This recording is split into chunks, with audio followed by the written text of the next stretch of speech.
Hari ini kita akan membahas mengenai government policy in economy, di mana kita akan melihat yang namanya kebijakan atau peran dari pemerintah di dalam ekonomi, di mana pemerintah ini menjadi salah satu pelaku atau aktor dalam ekonomi, selain juga masyarakat, termasuk perusahaan dan juga masyarakat luar negeri.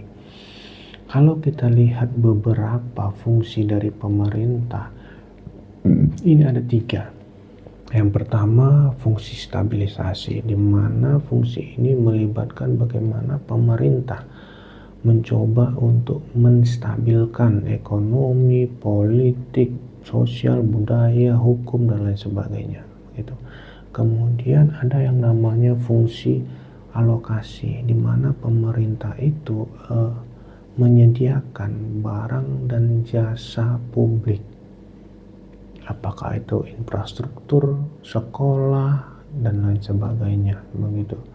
Kemudian ada fungsi yang ketiga, yaitu fungsi distribusi, di mana pemerintah itu berperan dalam pemerataan pendapatan dan distribusi pendapatan, begitu. Jadi ada pemerataan. Jadi ada 3 fungsi pemerintah.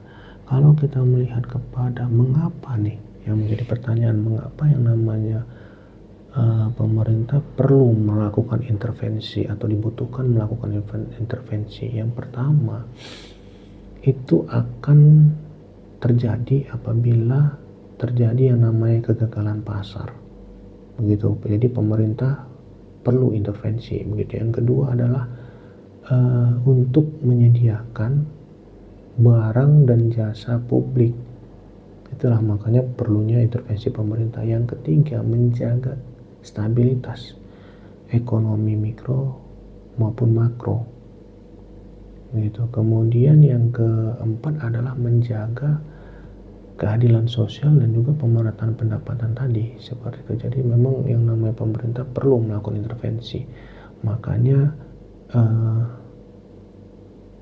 intervensi pemerintah nanti akan terbagi menjadi 2. Yang pertama intervensi langsung, yang kedua intervensi tidak langsung. Kalau kita melihat kepada intervensi langsung, ini bisa contohnya misalkan menetapkan harga minimum dan juga menetapkan harga maksimum, gitu. Jadi ada beberapa hal, misalkan kayak petani gabah dibuat harga minimumnya berapa, gitu. Kalau kayak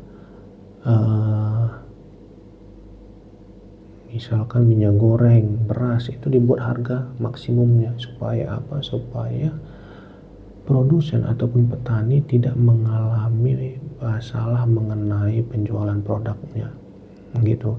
Kalau kita lihat intervensi pemerintah secara tidak langsung, ini bisa contohnya pajak, itu kan intervensi secara tidak langsung, termasuk juga suku bunga, itu intervensi secara tidak langsung, begitu. Jadi banyak hal nih yang menjadi atau peran pemerintah sangat dibutuhkan. Demikian, dan tetap belajar, dan ingat yang namanya belajar itu seumur hidup.